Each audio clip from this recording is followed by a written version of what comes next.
think it didn't really come to a head for me until I had kids of my own. And I realized, like, I don't know what this feels like. Like, I don't, like, you know, when you're putting your kid to bed and you're kissing them goodnight or whatever it is, I'm like, I don't have a memory of what that feels like. I've never experienced that.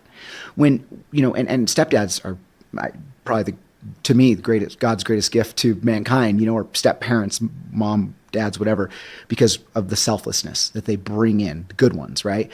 It's amazing. And I feel like so I just want to be clear that, like, I'm very privileged to have had a good father figure. But when they come into your life when you're like 13, it's a very different scenario. You're like already yourself. You're already who you are. You aren't going to change that much. And it's tough because there's a level of just like safety and kind of coddling and cuddling that is so crucial within the ages that, like, my kids are right now. You know, they're 6 and 9, or sorry, they're 9 and 11. And, you know, we're still best friends, but they're also becoming their own person. And so I really remember vividly feeling just inadequate a lot. And but to kind of get back to your question, I do think that one of the mindsets that sort of has come full circle for me in, like, what part did maybe not having a dad play in my success story or whatever that looks like. And I think that a part of it is kind of knowing growing up that there's not, like, that there's this person who's working to make ends meet, and then there's me, and there's nobody else. And there is not going to be a strong person to protect us. And so you have to become that person as fast and as soon as you can. And I think what that tends to do sometimes is shuts off your ability to be vulnerable or emotional, because you aren't given as much permission to be vulnerable or emotional. And that's kind of what I feel like my 20s and 30s have been about, is like, genuinely, like, my wife's like, why don't you cry more?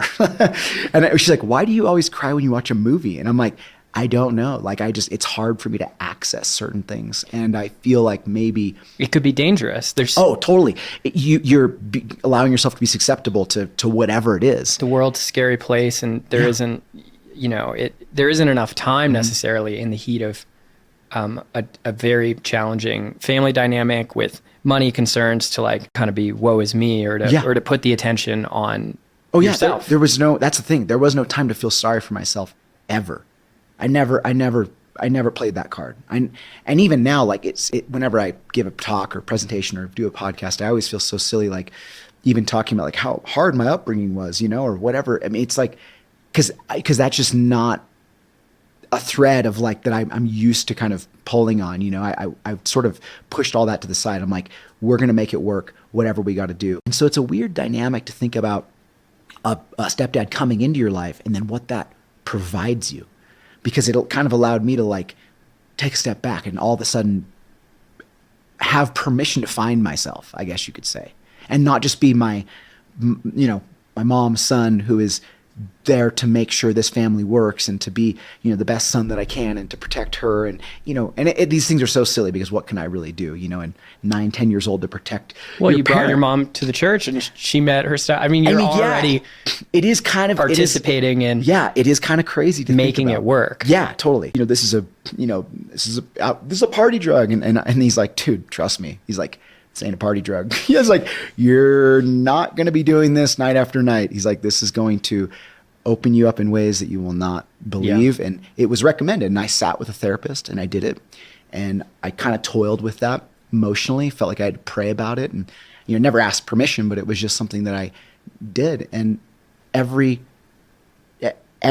choice that I'm making now in my life, where I live, how I treat people, my relationship with my kids, relationship with my wife, has been because of that experience. I would say it's the top 3 experience in my life: getting married, my first son being born, and psilocybin. Wow.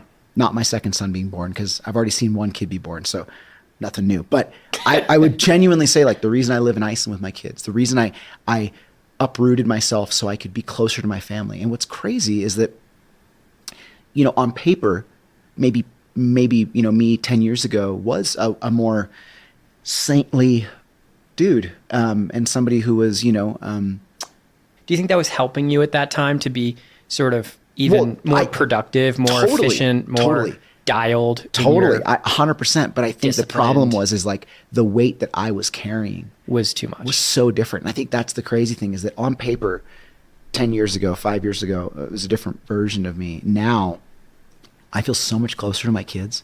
I feel so much happier inside. I feel like I can legitimately give to others more because I need less, and because I feel less guilt and heaviness and weight for the decisions that I just, couldn't process, couldn't come to terms with. Why am I such a, a sinner, whatever it is, right? And it's changed everything in my life.